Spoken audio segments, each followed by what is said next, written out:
Hello guys, welcome to Arshia's club. This is Arshiya.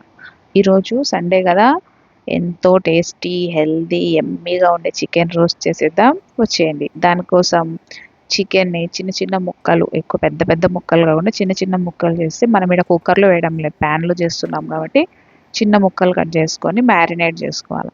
Marinate చేసుకోవడానికి చికెన్ని బాగా కడుక్కొని ఒక బౌల్లో వేసుకొని ఉప్పు, పసుపు, కారం, ధనియాల పొడి, ఇవి బేసిక్ ఇంగ్రీడియంట్స్. దీంతో పాటు అల్లం వెల్లుల్లి పేస్ట్ కూడా వేసుకోవాలి. అల్లం వెల్లుల్లి పేస్ట్ దీంట్లోనే కలిపేసి ముక్కకు బాగా పడుతుంది, ఫ్లేవర్ అంతా అబ్జర్వ్ చేసుకుంటుంది. తర్వాత కొంచెం జీలకర్ర పొడి, ఇవన్నీ వేసుకొని కలుపుకొని ముక్కకు మంచి మసాలాలన్నీ బాగా కలిపి పెట్టుకునే విధంగా, మంచిగా అంటుకునే విధంగా కలుపుకొని లాస్ట్లో నిమ్మకాయ పిండుకోవాలి. నిమ్మకాయ వల్ల ముక్క బాగా టెండర్గా ఉంటుంది, ఎక్కువ గట్టి పడకుండా, ఎట్లాంటి అట్లా ఉండకుండా మంచిగా ఉంటుంది అనమాట, తొందరగా ఉడుకుతుంది కూడా. 2000 years later. మ్యారినేట్ అయినాక ప్యాన్ పెట్టుకొని స్టవ్ మీద నూనె వేసుకొని దాంట్లో ఆనియన్స్ వేసుకోవాలి. నేను ఎక్కువ నూనె వాడలేదు, కొంచెమే వేసుకున్నాను, చాలా సరిపోతుంది. ఎక్కువ నూనె వాడడం వల్ల అదేమి టేస్ట్ ఎక్కడికో పోదు, నూనె వేయకపోతే తక్కువ కాదు. ఆనియన్స్ వేసుకున్నాం కదా, ఆనియన్స్ కలర్ చేంజ్ అయినాక కొంచెం ఒక్క చిన్న స్పూన్ నేను అల్లం వెల్లుల్లి పేస్ట్ వేసుకున్నాను, ఎందుకంటే మంచి స్మెల్ వస్తుంది కాబట్టి.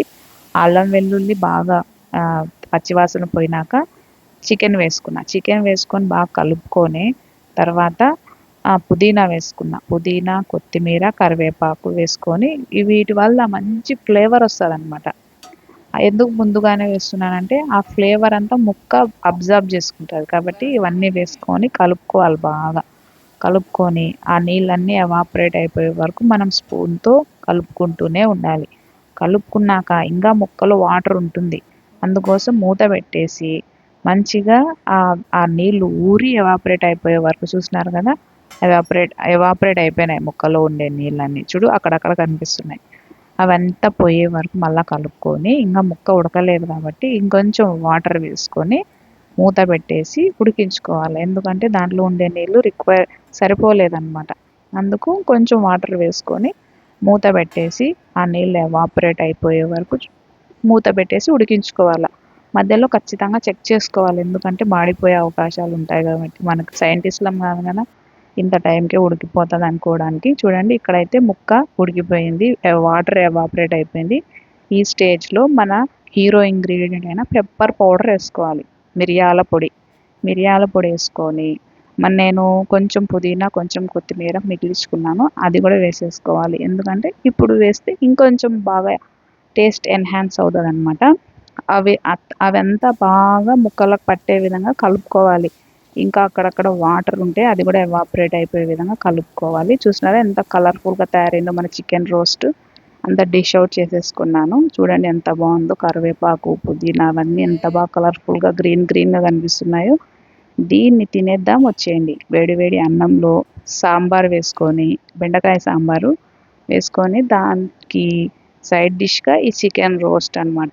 ఉత్తగా తినాలనుకునే వాళ్ళు ఉత్తగా తినొచ్చు, స్టార్టర్గా తినొచ్చు. నిమ్మకాయ, ఆనియన్స్ పెట్టుకొని సాయంత్రం పూటలో చేసుకొని తింటే అద్దరిపోతుంది. ఇప్పుడైతే నేను లంచ్కి తింటున్నాను.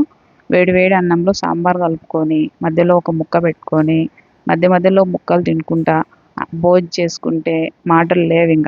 ఇంకా మళ్ళీ సాయంత్రం వరకు ఏం ఆకలి కాదు, అంత ఫుల్గా తినేసేయచ్చు. ఏం అవసరం కూడా పడదండి, ఇంకా మళ్ళీ పెరుగు అన్నం, రసం అన్నం అవసరం పడదు. ఇదే మనం ఫుల్గా తినేయచ్చు. మరి సండే మీరేం తిన్నారు కమెంట్ చేయండి. మీరు కూడా మంచి హెల్దీ ఫుడే తినింటారని నేను అనుకుంటున్నాను. Stay healthy. Thank you for watching. Please subscribe my channel.